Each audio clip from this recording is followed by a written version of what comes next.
Topic मुझे कराना था, मैं थोड़ा रिवाइज करवाता हूँ, मुझे मैं ये टॉपिक खत्म हो जाएगा मेरे इसके अंदर।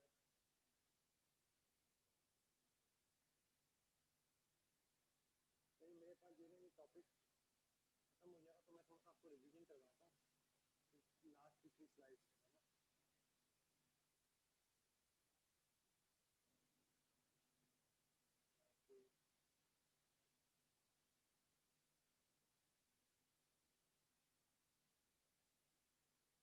वो सब मैं आप लोगों को इसके बारे में बताया, वो ऐसे ही स्क्रीन रख के मैं उसको समझाता ताकि जो है ना आप लोगों को प्रॉब्लम ना हो।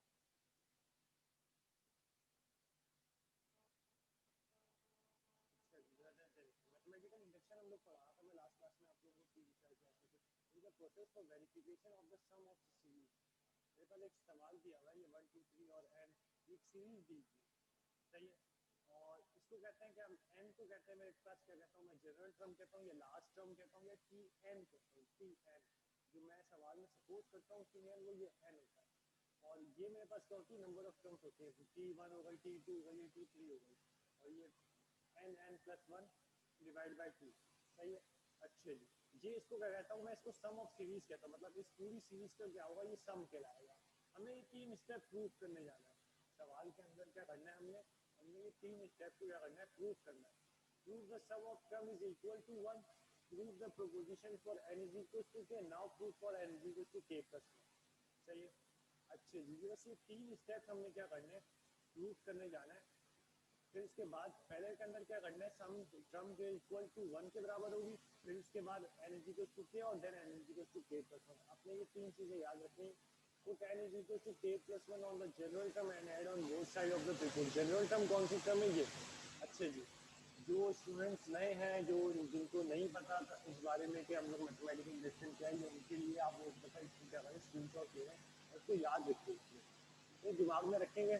3 स्टेप है, पहला स्टेप क्या है, n is equal to 1, दूसरा स्टेप क्या है, n is equal to k, तीसरा स्टेप क्या है, n is equal to k plus 1, सही है। और put n is equal to k plus 1 on the general term and add on both side of the preposition, सही है। अच्छे जी, अब जरा सवाल स्टार्ट करते हैं हम लोग,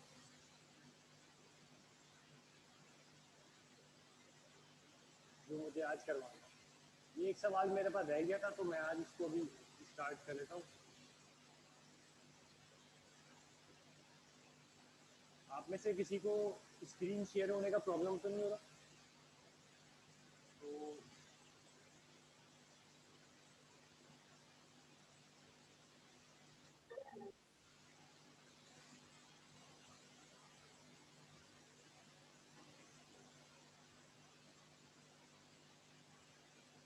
पूछो अब्दुल। सर आवाज सही नहीं आ रही।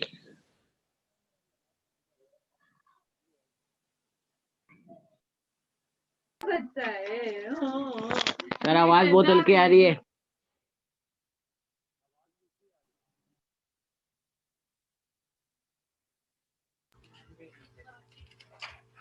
सर आवाज बहुत हल्की आ रही है।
अब बताएं आप लोगों का आवाज का कोई प्रॉब्लम है रहा है? अब सही है सर। अब सही है, चलो सही है। अब शुरू करते हैं जरा से क्लास। सही, अच्छा जी, सवाल मेरे पास ये है क्वेश्चन नंबर 5 का। एक सेकंड रुके, मुझे जरा स्लाइड चेंज करनी पड़ेगी।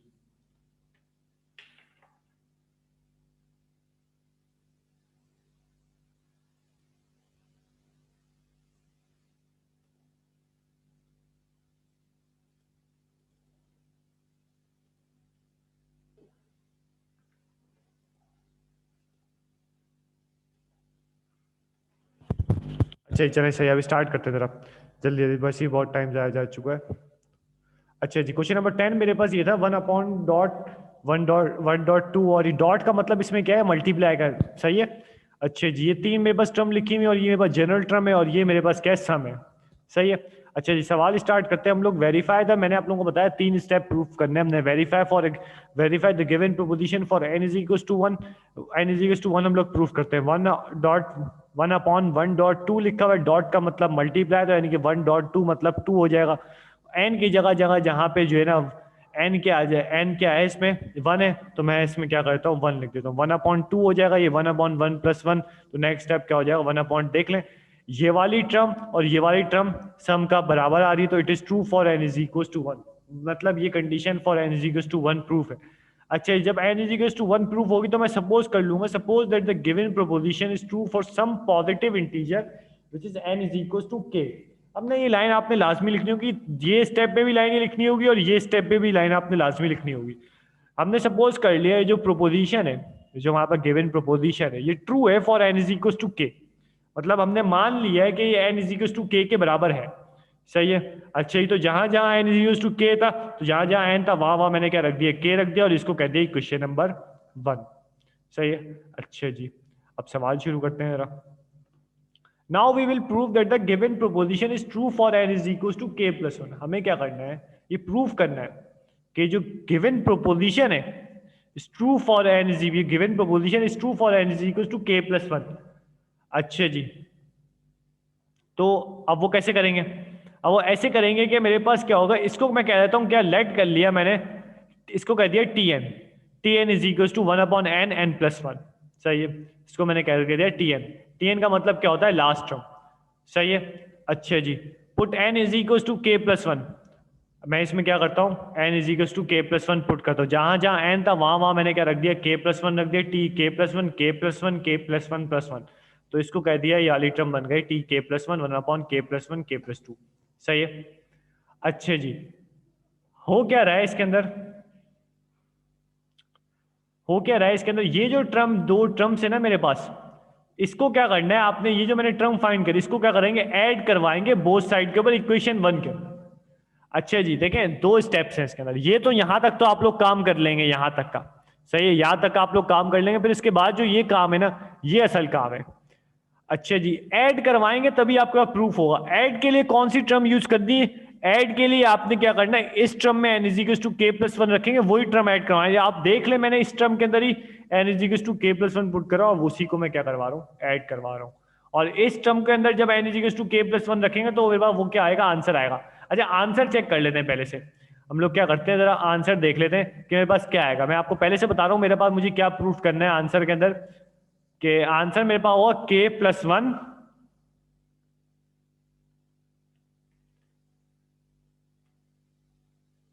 k plus 1 upon n plus 1 है ना, तो अपॉन क्या, अपॉन का स्लैश डाल रहा हूं मैं, क्योंकि इसमें अपॉन, सही। तो मेरे पास क्या हो जाएगा, k plus 1 plus 1, ये मेरे पास क्या आएगा, आपके पास मेरे पास जो है ना, ये मुझे क्या करना है, आंसर लाना है। n की जगह पे k plus 1 पुट कर, आप देखें मैं इसको प्रूफ करके दिखाऊंगा। अच्छा जी, तो मैंने क्या कर दिया, ये वाली जो साइड है दोनों को ऐड करवा दिया, 1/k plus 1 k plus 2 equation 1 में बोथ साइड के ऊपर ऐड करवा दिया। ये आपने स्टेप याद रखना होगा कि कौन सी साइड को के अंदर पुट करेंगे और कौन सी साइड से मेरे पास क्या होगा, आंसर आएगा, ये चीज आपने याद रखनी पड़ेगी। लेफ्ट हैंड साइड को हम लोगों ने, मैंने k plus 1 ये वाली टर्म ऐड करवाई। अच्छा, इसको फर्दर सॉल्व नहीं करेंगे, लेफ्ट हैंड साइड को जो है फर्दर सॉल्व नहीं करेंगे, सॉल्व करेंगे हम लोग ये सम वाली साइड को, राइट हैंड साइड को, क्योंकि मुझे ये आंसर चाहिए, मुझे क्या करना है, इसको प्रूफ करके बताना है, मुझे ये साइड का कोई प्रूफ नहीं करना मुझे। अच्छा जी, मैंने लिख दिया जहां जहां पे ये k plus 1 था, इसकी जगह पे मैंने ये टर्म मैंने क्या करवा दी, ऐड करवा दी, सही है। फर्दर सॉल्व कर लेते हैं। अच्छा जी, अब मैंने आप लोगों को ये पहले बताया था लास्ट क्लास में जब मैं आपको करवाया था कि आपने ये जब सवाल सॉल्व करेंगे ना तो आपने इस स्टेप में याद रखना है इन सवाल का कॉमन लेना है। कॉमन का जो एक मेन पॉइंट है ना वो आपने क्या करना है याद रखना है कि हम लोग इसमें डिनोमिनेटर में k+1 इसमें भी k+1 है, मैंने इसको कॉमन निकाल लिया 1/k+1 को। इसमें क्या बचा k बचा और इसमें क्या बचा 1/k+2 बचा। सही है। यहाँ पे किसी को कोई क्वेश्चन, अगर आप में से किसी को कोई सवाल हो तो आप लोग क्या करिएगा वो सवाल जो है साथ साथ ही पूछ लिएगा तो बेटर रहेगा आप लोगों के लिए।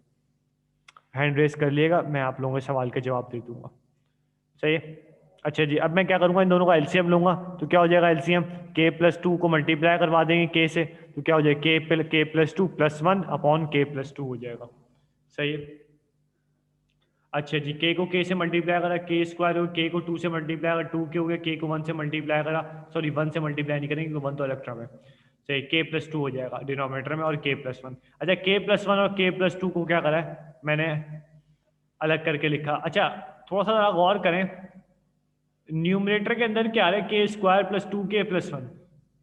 सही, थोड़ा सा गौर करें a + b के होल स्क्वायर फॉर्मूले के ऊपर a² + 2ab + b²। तो a की वैल्यू इस सवाल के अंदर इसको अगर मैं बंद करना चाहूँ, अगर मैं इसको बंद करना चाहूँ a + b के होल स्क्वायर के फॉर्मूले का तो बड़ा आसानी से बंद हो जाएगा। a की वैल्यू k ले लेते हैं और b की वैल्यू क्या होगी 1 ले लेते हैं तो k+1 का होल स्क्वायर में ये टर्म बंद हो जाएगी। अच्छा इसके डिनोमिनेटर में k+1 है, उधर क्या है k+1 का होल स्क्वायर तो k+ एक ब्रैकेट, ये ऊपर 2 ब्रैकेट है k+1 के इधर एक ब्रैकेट, एक से एक ब्रैकेट कैंसिल हो जाएगा तो ऊपर क्या बचेगा k+1।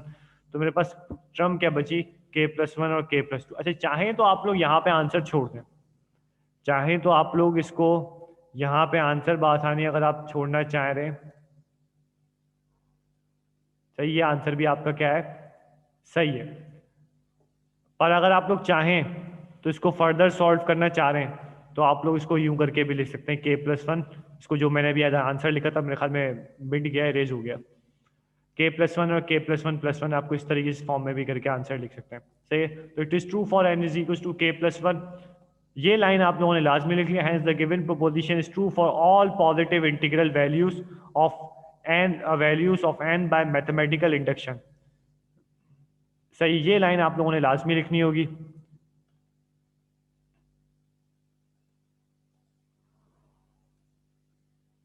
आप पूछो मुदस्सिर।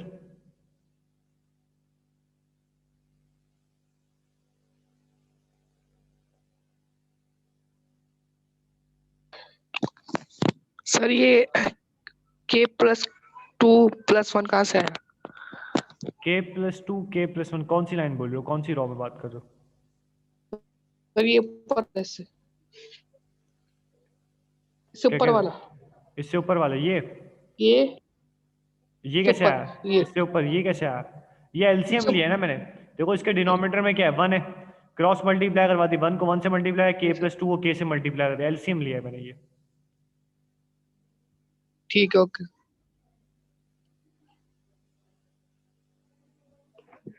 सर ये आपने जो ऐड करके जो 1/k × k+1 + 1 तो सर जो इक्वेशन 1 है उसमें जो राइट हैंड साइड पे k/k+1 है तो आपने ये एक्स्ट्रा के कहाँ से लगाया?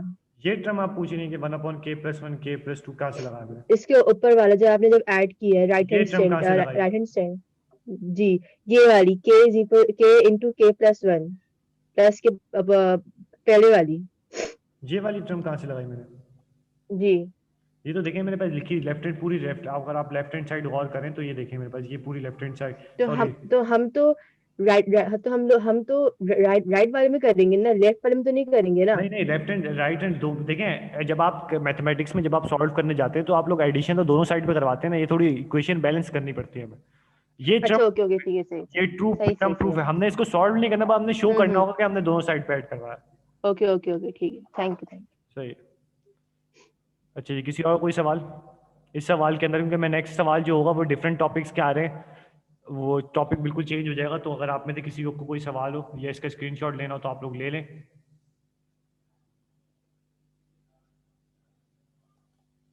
हाँ पूछो अली। सर ये एडिंग से वापस समझा दें। कहाँ से?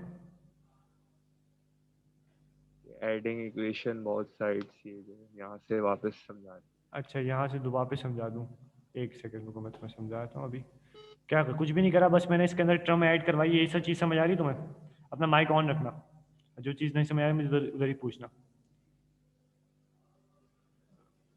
अच्छा जी, देखो इसमें k upon k plus one लिखा हुआ, ये 1/k+1 ये वाली टर्म मैंने ऐड करवा दी इसके अंदर। अच्छा देखो मैं डिनोमिनेटर में k+1 था, दोनों के अंदर मैंने कॉमन निकाल लिया, 1/k+1 हो गया। तो इसमें क्या बचा, k और 1/k+2 बचा मेरे पास। सही है, ये इसका एलसीएम ले लिया मैंने, क्रॉस मल्टीप्लाई करा, k+1 को मल्टीप्लाई करा k से, और इसके डिनोमिनेटर में 1 था, 1 को 1 से मल्टीप्लाई करवा दिया।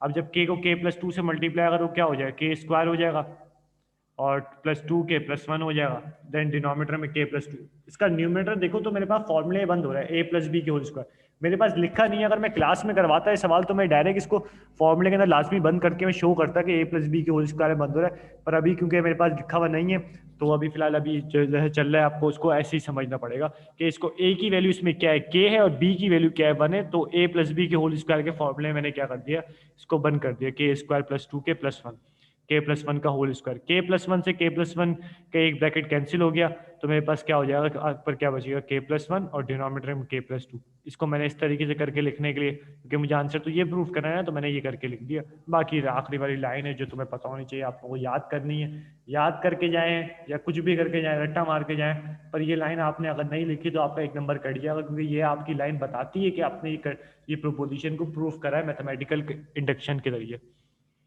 अच्छा जी, किसी और कोई सवाल क्लियर हो गया तुम्हें मोहम्मद अली? जी सर, जी सर। चलो सही है, ओके। अच्छा जी, हाँ पूछो मुदस्सिर। सर ये 1.2 नीचे 1/2 ये समझ नहीं आ रहा है। ये वाली 1/1.2 ये वाली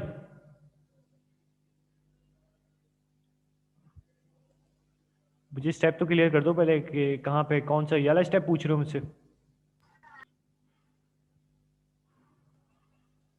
हाँ पूछो मुदस्सिर, ये वाला स्टेप पूछो। हाँ देखो, अच्छा 1/1.2 का मतलब क्या होता है, मल्टीप्लाई होता है ना, डॉट का मतलब मल्टीप्लाई होता है, डॉट प्रोडक्ट का वर्ड सुना है तुम लोगों ने, वो वेक्टर के अंदर जो हम लोग डॉट प्रोडक्ट यूज करते हैं वही डॉट, ये वही प्रोडक्ट के लिए प्रोडक्ट है ये पॉइंट नहीं है, 1.2 को 2 नहीं लिख सकते, ये 1.2 नहीं है, 1.2 है, डॉट का मतलब इसमें मल्टीप्लाई है, तो 1.2 मतलब यानी कि 1 को 2 से मल्टीप्लाई करा तो 2 आ गया।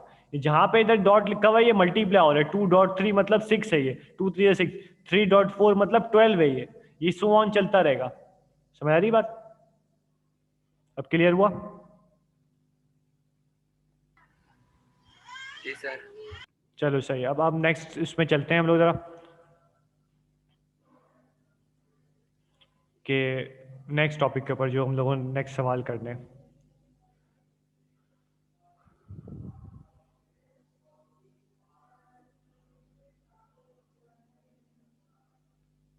अच्छा जी, नेक्स्ट सवाल करते हैं जरा, क्वेश्चन नंबर 16 का पार्ट। अच्छा बीच में जो सवाल जो मैंने छोड़े हैं वो आपके नाम है, उसको छोड़ दिएगा, जो मैंने सवाल कराए यही सवाल कर लिएगा तो बहुत है आप लोगों के, और यही पेपर में ज़्यादातर आपके पास आते हैं।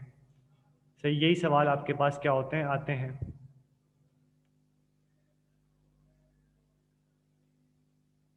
सही है, बाकियों को सवाल को आप छोड़ दिएगा, अभी फिलहाल जो है ना हम लोग ये सवाल कंटिन्यू करते हैं। मेरे पास ये सवाल दिया हुआ है 2⁵ (3n+2 - 28n). थोड़ा गौर से समझिएगा इस सवाल को, थोड़ा सा आप लोगों को प्रॉब्लम करेगा इस सवाल समझने में। Device is divisible by 49।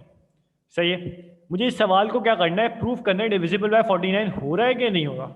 इस कंडीशन को देखना है कि इसमें ये डिविजिबल बाय 49 होता है या नहीं होता। अच्छा जी, ये प्रूफ करना कि पहले से प्रिडिक्ट करना, और वो भी n की वैल्यू ना पता हो तो ये कितना मुश्किल तरीन काम है। क्या करें कि n की वैल्यू गलत आ जाए, हमें इस सीरीज को प्रूफ करना है, ये प्रूफ हो रही है नहीं हो रही। सही, अच्छा ये भी प्रूफ मैथमेटिकल इंडक्शन के जरिए ही होगी, ये भी प्रूफ क्या होगी, मैथमेटिकल इंडक्शन की कंडीशंस के जरिए ही होगी। अच्छा जी, कैसे होगी, चलें हम जरा उसको देखते हैं। स्टार्ट करते हैं जरा सवाल। Solution, verify the given proposition for n = 1। अच्छा जी, जहां पे ये, अच्छा प्रोपोजिशन इसमें ये है, इसमें ये नहीं है कि सीरीज है। सही है, इसमें जो मुझे जो सीरीज बोली गई है ना, अच्छा देखें सवाल समझ लें, ये इस कंडीशन को जो है ना मुझे क्या करना है, इसको प्रूफ करना है कि डिविजिबल बाय 49 हो रही है कि नहीं हो रही, बस ये दो काम आपने करने। तो जहां पे प्रोपोजिशन का जिक्र आएगा ना, ये प्रोपोजिशन का वर्ड आएगा, इस प्रोपोजिशन का मतलब ये वाली प्रोपोजिशन है। समझ आ रही है बात आप लोगों को? अच्छे जी, अब जरा सवाल जरा शुरू करते हैं। Verify the given proposition for n is equal to 1, 2 की power 3n plus 2 minus 28n minus 4। ये मेरे पास एक सवाल दिया हुआ है, बोला गया इसको प्रूफ करके दिखाएं। n इज इक्वल टू 1 पे जहाँ जहाँ n था वहाँ मैंने क्या रख दिया, 1 रख दिया। 2 की power 3 multiply by 1 plus 2 20 minus 28 multiply 1 minus 4। अच्छे जी, पावर देंगे 2 की पावर क्या हो जाएगी, 3 वन जा 3, 3 प्लस 2 क्या हो जाएगा, 2 की पावर 5 आ जाएगी और माइनस 28 हो जाएगा माइनस 4। सही है। अच्छे जी, अब क्या करें, 2 की पावर 5 क्या होती है, कैलकुलेटर में आप लोग चेक कर लेंगे। 2 की पावर 5 क्या होती है, 32 होती है, और 32 और ये माइनस 28 माइनस 4 क्या हो जाएगा, माइनस 32 हो जाएगा। तो आप इसको कैलकुलेटर में ऐड कर लेंगे तो 0 आएगा मेरे पास आंसर। अच्छा जी, आप में से कोई ये बता सकता है कि 0 इज डिविजिबल बाय 49? कोई है बता सकता है कि 0 डिविजिबल है कि नहीं है 49 से? मैंने माइक खोल दिया आप लोगों के, कोई भी आप मुझे बता दो जरा। नो सर, नहीं है सर आंसर तो 0 ही आएगा डिवाइड करने के बाद। तो आप मुझे बताएं कि डिविजिबल हो रहा है या नहीं होगा, पॉसिबल है कि नहीं है? नहीं हो रहा, नहीं हो रहा। देखें एक बात बताएं, डिविजिबल पॉसिबल कब नहीं होता, जब आंसर आपके पास बिलफर्ज अगर इधर लिखा हुआ होता 1 लिखा होता, आंसर सपोज कर लें इधर 1 लिखा होता और 1 लिखा होता और डिवाइड करता मैं 1/1 डिविजिबल 1 को 1/49 लिखता, तो इसका मतलब पॉइंट में वैल्यू आती, इसका मतलब वो डिविजिबल नहीं हो रहा। तो अभी आपके पास 0 डिवाइड बाय 49 करेंगे तो 0 आ रही है वैल्यू, तो 0 इज डिविजिबल बाय एनीथिंग। 0 को आप किसी से भी डिवाइड करेंगे वो 0 आएगा, उसका आंसर यानी कि वो डिविजिबल है। ठीक है, सही है, तो ये चीज़ क्लियर हुई सबको? बस मुझे ये चीज़ समझाई थी कि अगर 0 आपके पास आंसर आ जाए तो ये मत समझिएगा कि 49 से डिविजिबल हो रहा है कि नहीं हो रहा है। डिविजिबल मतलब कि होल नंबर में आपका आंसर आना चाहिए। सही है ना, इसका ख्याल करिएगा, याद रखिएगा इस स्टेप। अच्छा जी, अब जरा शुरू करते हैं। इसका मतलब ये हो गया, since 0 is divisible by 49 the given statement is true. ये जो ट्रू है ये स्टेटमेंट क्या हो गया, true for n is equal to, मतलब n इज इक्वल टू 1 पे तो ये स्टेटमेंट क्या है, ट्रू है। अब बाकी स्टेटमेंट थोड़ी हम ये थोड़ी है n के बाद n के लिए 2 पुट करेंगे, फिर n के लिए 3 पुट करेंगे, फिर चेक करते रहेंगे एंड सो ऑन, मतलब 1000 तक के जाके देखेंगे। तो हम लोगों ने एक तरीका बनाया हुआ, वो मैथमेटिकल इंडक्शन का तरीका है कि वो ऐसे प्रूव कर देगा कि सब टर्म आपके पास प्रूव हो जाएगी। Assume that the statement is true for n is equal to k। मैं सपोज कर लिया जो स्टेटमेंट है वो n is equal to k के क्या है, बराबर है।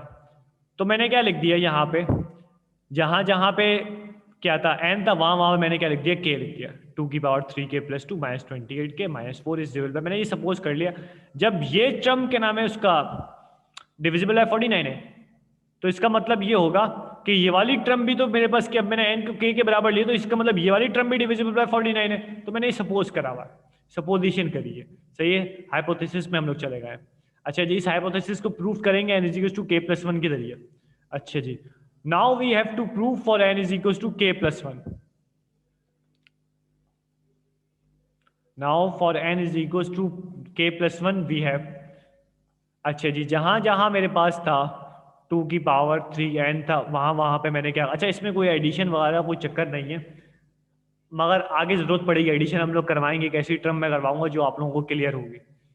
सही है। अच्छा ये देखें जरा, 2 की पावर 3k प्लस 1 था और प्लस 2 था। पहले इस सवाल को मैं रफली समझा रहा हूँ कि हम लोग कर क्या रहे हैं स्टेप के अंदर, फिर मैं आपको इसका लॉजिक समझाऊंगा कि इसमें कर क्यों रहे हैं। सही है ना, ये दो चीज़ें डिफरेंट हैं इसके अंदर, क्योंकि अगर आप लोग पहले आप सवाल के स्टेप समझिएगा फिर आपको मैं इसको बताऊंगा रीज़न क्या है, क्योंकि ये सवाल अगर आपको एक सवाल समझ आ गया तो आप लोग बाकी के सवाल खुद ब खुद सवाल सॉल्व करने के काबिल हो जाएंगे। अच्छा जी, 2 की पावर मैंने मल्टीप्लाई करवा दी 3 के, जहाँ जहाँ n था वहाँ वहाँ k प्लस 1 रख दिया, और 2 की power 3k plus 3 plus 2 minus 28k minus 28 minus 4। सही है, ये लिख दिया मैंने।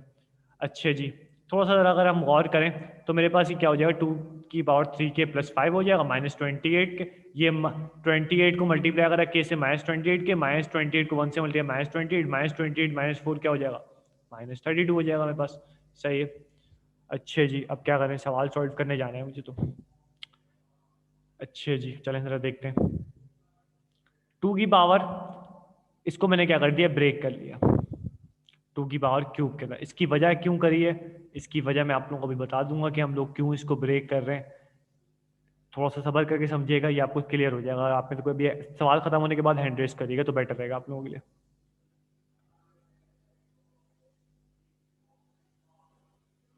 अच्छा जी, मैंने क्या करा, 2 की पावर को ब्रेक कर लिया 3k+2 में। अच्छा जी, 3k+2 में क्यों ब्रेक करा मैंने? इसकी वजह ये है कि अगर आप गौर करें ये 3k+2,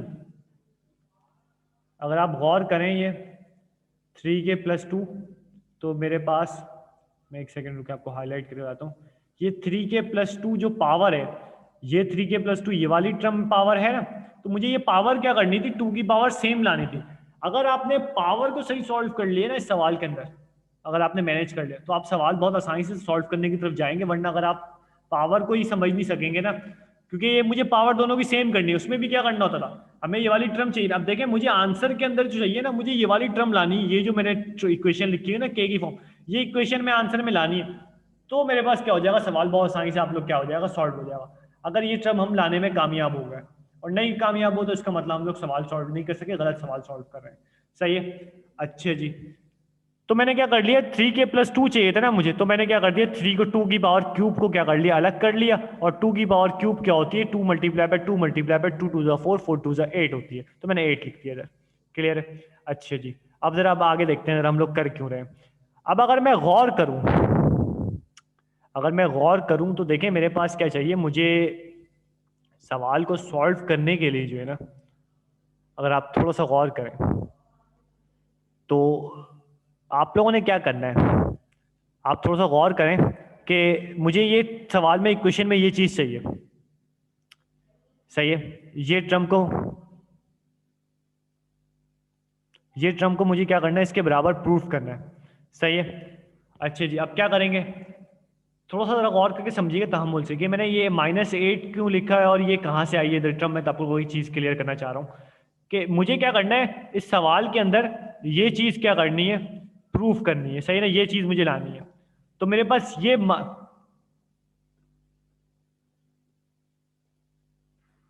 मेरे पास 8 और ये जो मैंने टर्म लिखी है ना, अगर आप गौर करें, और ये प्लस है, ये मैंने टर्म अपनी तरफ से लिख दी है। क्यों लिखी है भाई, किस वजह से लिखी है, इसकी वजह मैं आप लोगों को बता देता हूँ। देखिए मुझे क्या करना है, मैंने आप लोगों को अभी क्या बोला है 1 सेकंड 2 सेकंड पहले, कि ये टर्म इस सवाल के अंदर मुझे क्या लानी, यही टर्म लानी है लाजमी। सही है। तो मेरे पास क्या है, 2 की पावर क्यूब क्या है, मैंने अलग कर लिया। अब देखें, जो मेरे पास इस पावर के साथ वाली टर्म होगी ना, मुझे क्या करना है, अगर आप गौर करें 28 भी मौजूद है, और इसमें अगर इसमें से 8 कॉमन निकालूंगा तो 4 भी आ जाएगा मेरे पास। 8 4 32 होता है। सही है। 28 में से 8 नहीं कॉमन निकल रहा, 28 में से 8 कॉमन नहीं निकल रहा, क्योंकि इसमें अगर मैं 8 कॉमन निकालूंगा तो ये नहीं टर्म बनेगी। सही, मुझे 28 के इसमें और इसमें है। तो आपने क्या करना है, मैंने क्या करा, इसके साथ 8 लिख दिया। मैंने जबरदस्ती क्या करा, सिर्फ 8 लिख दिया, किसके साथ, 28k के साथ, क्योंकि मुझे क्या चाहिए था, इसमें भी 8 था, इसमें भी 8 मौजूद है।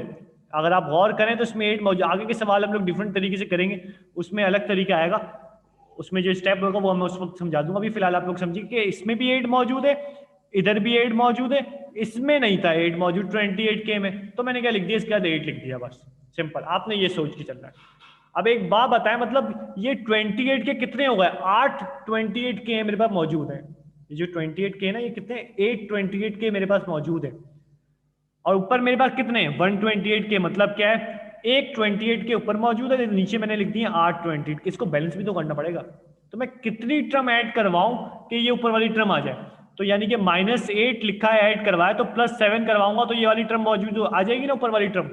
समझ आ रही बात आप लोगों को।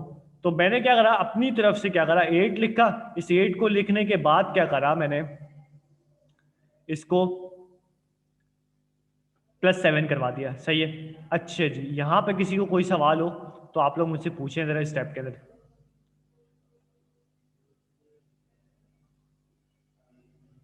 किसी को कोई सवाल तो मुझसे आप पूछ लें। सर रिपीट कर दे प्लीज। अच्छा चलो मैं एक दफा और रिपीट करता हूँ। देखें मैंने करा क्या है, मैंने करा ये है कि मेरे पास जो है, मुझे क्या करना है, देखें अगर मैं कॉमन निकाल रहा हूं ना, देखें कॉमन निकाल, पावर वाली टर्म के साथ जो नंबर होगा ना, ये 8, ये आपने क्या करना है, सब टर्म में लाना है। क्योंकि कॉमन निकलेगा तो ये जाहिर बात है कि मेरे पास ये वाला टर्म आनी चाहिए, 8 तो सब में मौजूद होना चाहिए। अगर आप गौर करें तो इसमें 8 मौजूद है, इसमें भी 8 मौजूद है, सही है। 32 के साथ भी क्या है मेरे पास 8 मौजूद है। अगर आप 8 इसमें -32 में कॉमन निकालेंगे तो क्या बचेगा, 4 बचेगा। और मेरे पास अच्छा जी इसमें भी 8 मौजूद है। अब करें क्या, अब मुझे क्या करना है, इस 8 को, अब मुझे इधर क्या चाहिए, 8 चाहिए। 28K के साथ मेरे पास बड़ी प्रॉब्लम हो रही है कि 8 नहीं आया, मैंने जबरदस्ती लिख दिया 8। देख लेते हैं, चलें मैथमेटिक्स में अगर आप कुछ जबरदस्ती लिखते हैं तो उसके फिर आपको अपोजिट साइड भी लिखनी पड़ती है ताकि इक्वेशन क्या रहे, बैलेंस रहे, आपकी मामला खराब ना हो, सही है। अच्छे जी, अब वो कैसे नहीं होगा, अब वो देख लेते हैं जरा। मैंने -8 लिखा है इधर, तो मुझे इसको बैलेंस करने के लिए, बैलेंसिंग के लिए, इक्वेशन बैलेंसिंग करते थे ना हम लोग, बैलेंसिंग के लिए मैं क्या करूं, -8 लिखा है, ऊपर क्या चाहिए, 1 चाहिए, मतलब यानी कि 8 28 के मैंने एक्स्ट्रा कर दिए, मतलब 7 28 के मैंने बढ़ा दिए, ऊपर कितने थे, एक 28 के था, और नीचे मैंने कितने कर दिए, 7 बढ़ाकर 8 कर दिए, 7 बढ़ाकर मैंने 8 कर दिए। तो मैंने +7 करवा दिया ताकि इक्वेशन क्या हो जाए, बैलेंस हो जाए, ये वाली टर्म ऊपर वाली टर्म क्या आ जाए मेरे पास, आ जाए, सही है, क्लियर है। आप में से किसी को कोई प्रॉब्लम,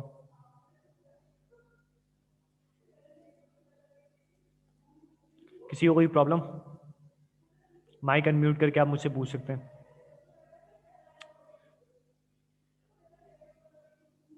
हाँ पूछो मोहम्मद अली तामी। ये 7 कहाँ से आया, +7? वही तो समझा रहा था, देखो मैं कह रहा हूँ कि मैंने इधर 8 लिखा है ना, अपनी जबरदस्ती से 8 लिख दिया, ये चीज समझ आइए। तो मैं 8 कहाँ से लिखा जबरदस्ती आया है, जबरदस्ती आया है। जबरदस्ती लिखा है मैंने। क्यों जबरदस्ती लिखा है, क्योंकि मुझे कॉमन निकालना था 8। अच्छा अब एक सेकंड रुको, अब सवाल कंप्लीट होने देना, तो आप लोगों को मैं पूरा एक ओवरव्यू करवा दूंगा। अभी फिलहाल इसको कंटिन्यू रखते हैं। अच्छा जी, अलाओ, एक सेकंड रुके। अच्छा जी, खैर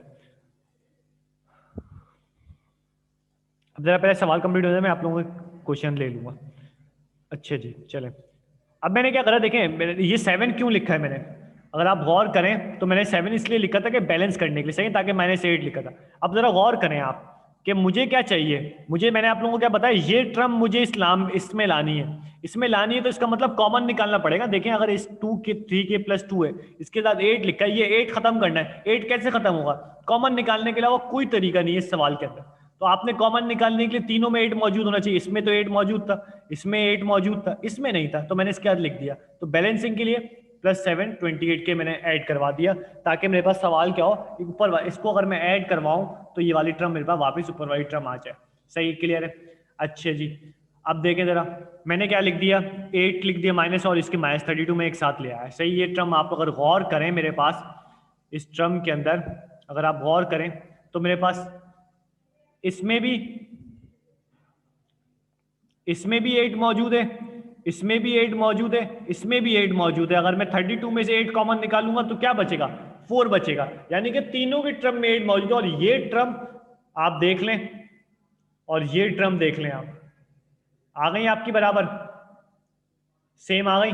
तो इसका मतलब ये हो गया कि मैंने क्या करा था, जो मैंने वो 8 ऐड करवाया था वो इस वजह से ऐड किया ताकि तीनों में से कॉमन आ सके।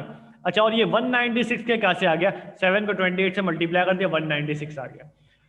अच्छा जी, यहाँ पे आपका हो गया सवाल कंप्लीट, सही।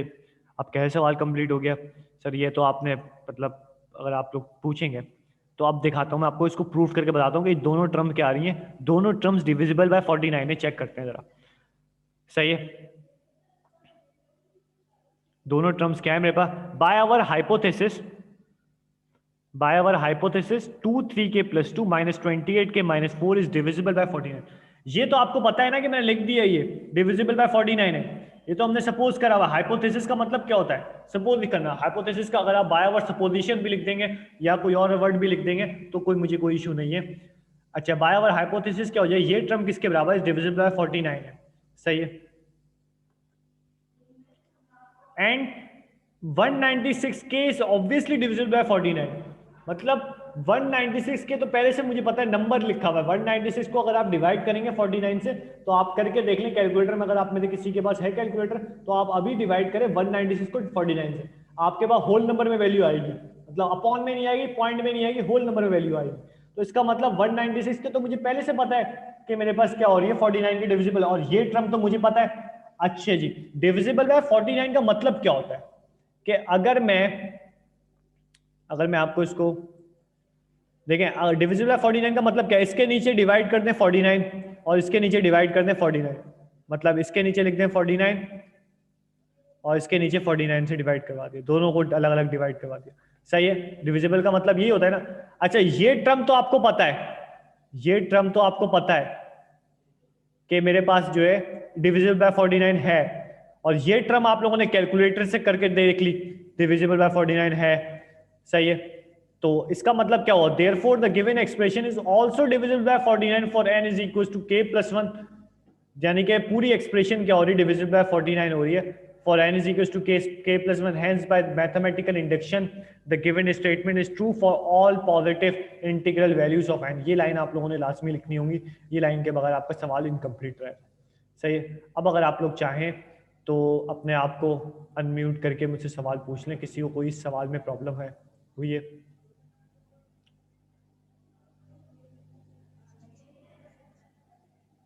आप पूछो जैन।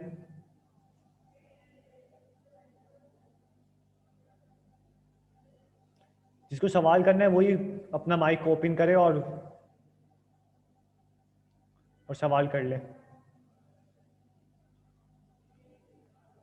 सबको समझ आ गया मुझे लग रहा है, इतना आसान सवाल है नहीं है जितना आप लोगों को लग रहा है कि समझ आ गया। 15 पार्टिसिपेंट्स हैं। सर आपने समझाया, समझ में आ गया हमारे। ओहो माशाल्लाह, मतलब मेरा समझाना इतना अच्छा चल रहा है कि मैंने समझा दिया और आपको समझ आ गया। बड़ी बात। सर मुझे जी पूछे। लाइनें भी चेंज हो गई है सर मुझे स्टिल ही समझ में नहीं आया है 7 कहाँ से आया एंड स्टिल वो आगे के स्टेप नहीं समझ में आया। क्या क्या दोबारा पूछे मुझसे, क्या सवाल पूछे हम? ये जो आपने जो 8 को आपने जो बैलेंस करने के लिए आपने जो 8 और 7 लिया है और उसके बाद के स्टेप्स मुझे समझ में नहीं आया है। ये वाले स्टेप आपको समझ नहीं आया, 2 स्टेप मैं आपको क्लियर कर देता हूँ। सही, और किसी और कोई सवाल? सर अब लाइनें भी चेंज हो गई है। लाइनें क्या मतलब? आपने पहले उसमें कुछ और लाइन लिखी थी, अब इसमें लंबी हो गई है थोड़ी। अच्छा ये चीजें सर कुछ भी कर सकते हैं। नहीं मैं आपको ना, जब मैं आप क्लास में आएंगे ना आप लोग, तब मैं आपको इसको छोटा करके बता दूंगा इसको कैसे लिखना है। ये ना मैं आपको सिर्फ एक लाइन बता दूंगा जी। ये असल में ये क्या नाम है इसमें लिखा हुआ था, तो जब आप ऑनलाइन पढ़ाते हैं ना, थोड़ी सी जरा चीजें जरा अच्छी क्वालिटी की रखते हैं, तो ये वो बस क्वालिटी इसमें जरा अच्छी रखी है मैंने। बाकी अगर मैं आप क्लास में आएंगे तो मैं आपको उसको 2 लाइन के अंदर करवा दूँ, आपको बहुत आसान तरीके से लिखवा दूंगा। ये इतनी बड़ी बड़ी लाइनें आपको लिखने की जरूरत नहीं पड़ेगी। सही है ना? अच्छा जी, खैर क्लास में कब आएंगे? जब इंशाल्लाह आपकी कोचिंग खुलेगी। कब खुलेगी? पता नहीं बेटा, ये आपको गवर्नमेंट बताएगी ना, मैं क्यों बताऊंगा, मैं कोई गवर्नमेंट थोड़ी हूँ। सर क्लास में तो कुछ समझ नहीं आता, इधर आके सब कुछ समझ आ रहा है सबको।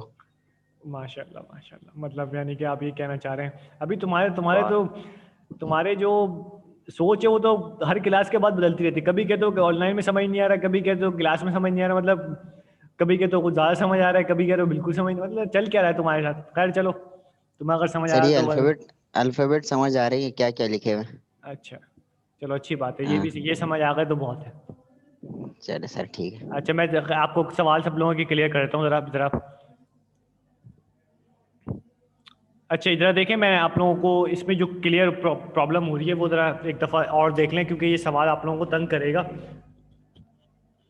अच्छा जी, अब देखें मैंने करा क्या है मैंने इसके अंदर, मैं क्यों कर रहा हूँ, ये सब चीज़ें आप लोगों को ज़रा समझने की ज़रूरत है कि ये मैंने 8 क्यों लिया। अच्छा देखें, याद रखिएगा जो टर्म के ऊपर पावर होगी ना, उस टर्म के साथ जो कोफिशिएंट लिखा होगा वही आपने सब में कॉमन निकालना है। या क्या कह रहा हूँ मैं, आपको रिपीट करना एक दफ़ा।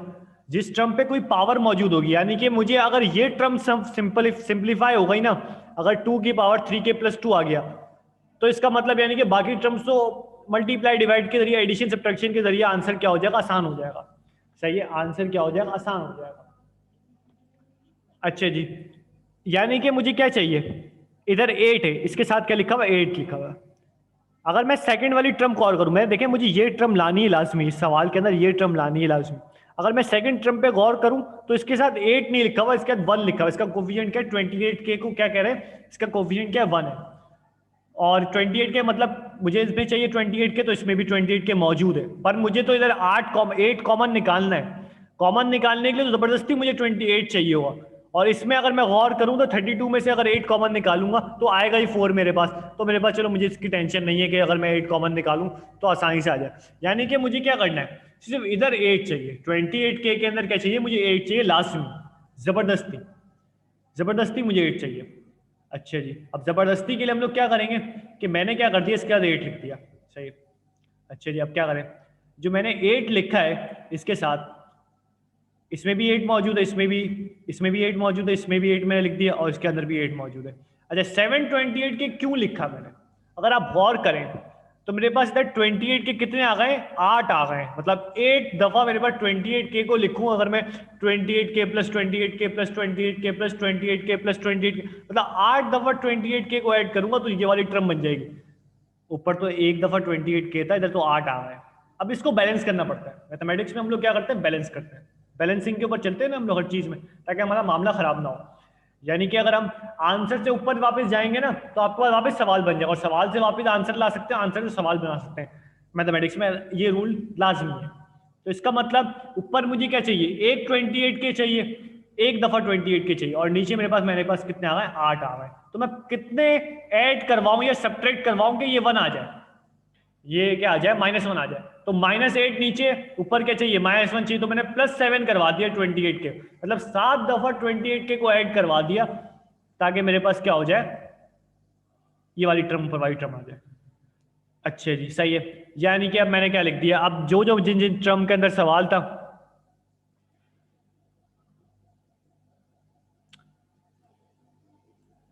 आप पूछो Mohammad Umar.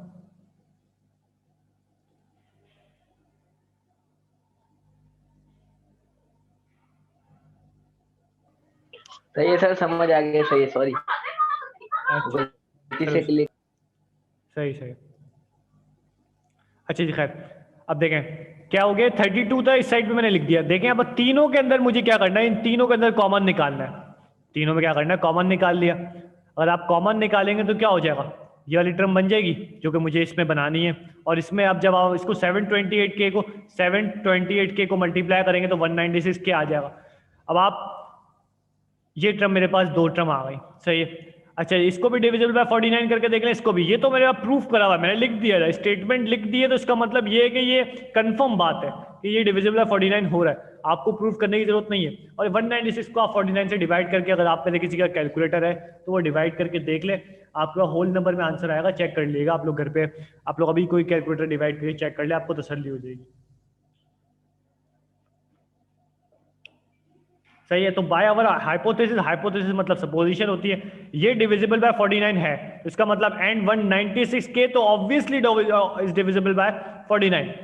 Therefore the given expression is also divisible, मतलब पूरी जो गिवन एक्सप्रेशन है मेरे पास इज डिविजिबल बाय 49 है। तो इसका मतलब क्या हो जाएगा, hence for n is equal to k+1, hence by mathematical induction the given statement is true for all positive integral values. हाँ पूछो खादिम।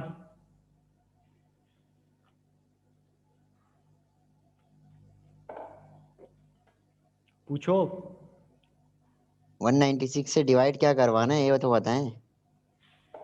मैच में इतना बड़ा बड़ा लिखा हुआ है इस डिविजिबल बाय 49, तो 196 को मैंने इसमें डिवाइड भी करके शो करा है, 49 से डिवाइड कराओ ना 196 को। 49 से हम लोग प्रूफ क्या कर रहे हैं, 49 से डिविजिबल बाय प्रूफ कर रहे हैं ना।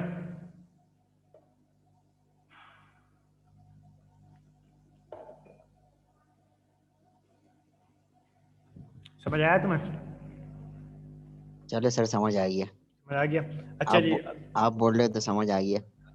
कैलकुलेटर उठा के देख लो ना, सवाल देखो तुम अपना, इसमें लिखा हुआ क्या है, इस सवाल को डिविजिबल बाय 49 कर रहे हैं ना, तो इसको यानी कि इस पूरी सवाल को हम लोग क्या कर रहे हैं, 49 से डिवाइड करके चेक करना है। मैं 49 आपने ए उल्टा क्यों लिखा है सर? कहाँ ये उल्टा लिख दिया भाई मैंने? ये ऊपर 49 के बाद क्वेश्चन में कहाँ ये उल्टा? ये अच्छा, ये जो चीज़ है ना, छोड़ दें आप, इस लैंग्वेज को छोड़ दें। ये असल में ये सेट्स की लैंग्वेज होती है। आप इस सवाल को, आप इसको अगर आप नहीं पढ़े, आप सवाल आप सिर्फ इतना ही पढ़े तो आपके लिए बहुत है। इसको समझने बैठेंगे तो आप क्वेश्चन गलत हो गया तो नहीं, क्वेश्चन क्यों गलत होगा? आपको मैंने अभी तक इसका कोई काम बताया? n बिलोंग्स टू n आ रहा है, असल में ये सवाल जो है ना वो है सेट्स की लैंग्वेज है, आप इसको अगर आप कंसिडर ना करें तो बेटर है। आपके पेपर में नहीं लिखी आती है सेट की लैंग्वेज, जरूरत नहीं है, ये बुक में लिखी हुई है, इसका कोई काम नहीं। तो सर आप भी नहीं लिखो ना, फिर क्यों लिख रहे हो? मैं नेक्स्ट सवाल से ध्यान रखूंगा, सही ना। मैं अब स्लाइड्स बन गई हैं, अभी तो मैंने लिख लिया, अब अगर आगे के चलो जो सर, काम है ना चलो उसमें मैं नहीं चलो लिखूंगा, ठीक है मैं सर, ध्यान ठीक है, ठीक रखूंगा। है, ठीक है सही। Sir. Okay okay okay okay.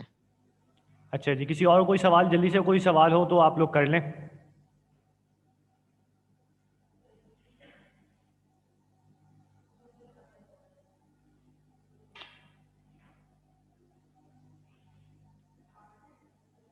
किसी और कोई सवाल हो तो आप लोग कर लें।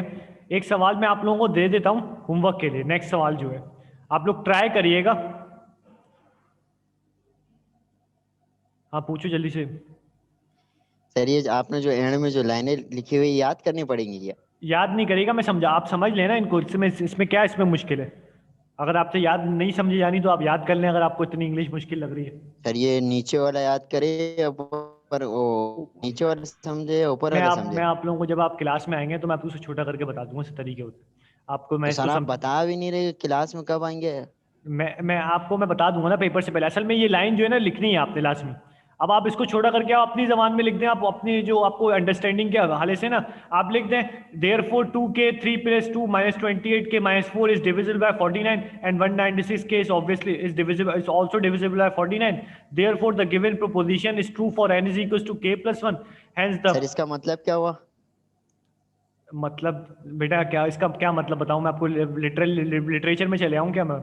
मतलब क्या पूछना चाह रहा हूँ, किस नहीं अल्फाज सर का आप मतलब? इसका ये मतलब मतलब है। समझाओ, अच्छा उर्दू समझाओ में तो तो क्या लिखा हुआ है ये? बता तो रहा हूँ मैं, ये इसका मतलब ये है कि ये वाली टर्म डिविजिबल बाय 49 है, क्योंकि इसमें कहा दिया गया 196 के डिविजिबल बाय 49 है, इसमें कह दिया गया देयरफॉर द गिवन एक्सप्रेशन, जो गिवन एक्सप्रेशन है इज आल्सो डिविजिबल बाय 49। मतलब इसका मतलब ये हुआ कि जब ये दो चीज़ें डिविजिबल बाय 49 है तो इसका मतलब ये एक्सप्रेशन भी डिविजिबल बाय 49 है। फॉर n = k + 1, ये वाली वो लाइन है जो मैथमेटिकल इंडक्शन की लास्ट लाइन होती है। Therefore, for n = k + 1, hence by mathematical induction, the given statement is true for all positive integral values of 1। ये लाइन लास्ट में लिखनी पड़ेगी तुम्हें, ये लाइन जो है ना for n, ये वाली लाइन तुम अपनी तरफ से लिख सकते हो, पर ये लाइन तो पीछे वाली जो लाइन थी ना जो पीछे सवाल में करवाया था, ये उस सवाल में से देख के लिख लो तो कोई मसला नहीं है। सर मतलब अपनी तरफ से लिख सकते हैं? हाँ हाँ अपनी तरफ से लिख सकते हैं आप, अपनी दो लाइन में लिख उर्दू दें। में भी लिख सकते हैं? उर्दू में नहीं लिखने को, जबान जो आपके मीडिया, आप पेपर मैथ का उर्दू में करेंगे इंग्लिश में करेंगे? नहीं आप बोल रहे हो ना आपको जबान जो नहीं समझ नहीं आती है हाँ उसमें नहीं, आप आज कर सकते हैं आप उर्दू, अगर आप पेपर तुम अपना बोर्ड का पेपर देखना उसकी बैक साइड पे उर्दू में लिखा होगा, तुम उर्दू में पेपर अटेम्प्ट करना चाहो तो कर सकते हो, फिर मैथ्स को उर्दू में करना। सही, नंबर वैसे चलिए मैथ्स के सर, रहेंगे, बाकी अगर लाइनें जो होंगी उर्दू में लिख लेना, अगर उर्दू में अटेम्प्ट करोगे तो लिख सकते हो, कोई मसला नहीं मुझे। चलिए ठीक है सर। अच्छा जी चलें, क्लास को यहीं पे रखते हैं, आपकी नेक्स्ट क्लास का टाइम होने वाला है। सही है। अच्छा एक सेकंड रुकें, पहले मैं आप लोगों को जरा होमवर्क दे देता हूँ। अगर आप लोग ये सवाल आप लोग ट्राई करिएगा, इसको स्क्रीनशॉट ले लें। 16 का पार्ट 2 है, 3 की power 2n + 2 - 8n - 9 is divisible bye 64। इस पार्ट सवाल को आप लोग क्या करिएगा, होमवर्क के तौर पे ले लें और इसको आप लोग करिएगा, स्क्रीनशॉट ले लें सबके सब, इसका स्क्रीनशॉट ले लें।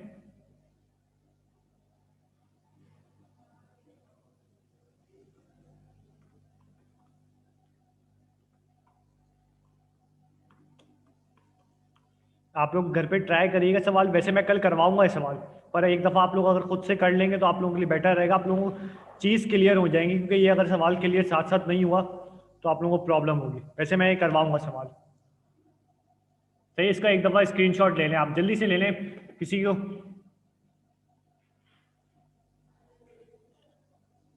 मैं क्लास एंड करूंगा, आप जल्दी से ले लें स्क्रीनशॉट। ले लिया आप लोगों ने स्क्रीनशॉट? चलें आप लोगों की क्लास यहीं तक रखते हैं, नेक्स्ट क्लास में कंटिन्यू करेंगे इस काम को। सही है, अच्छा जी, अल्लाह हाफ़िज़।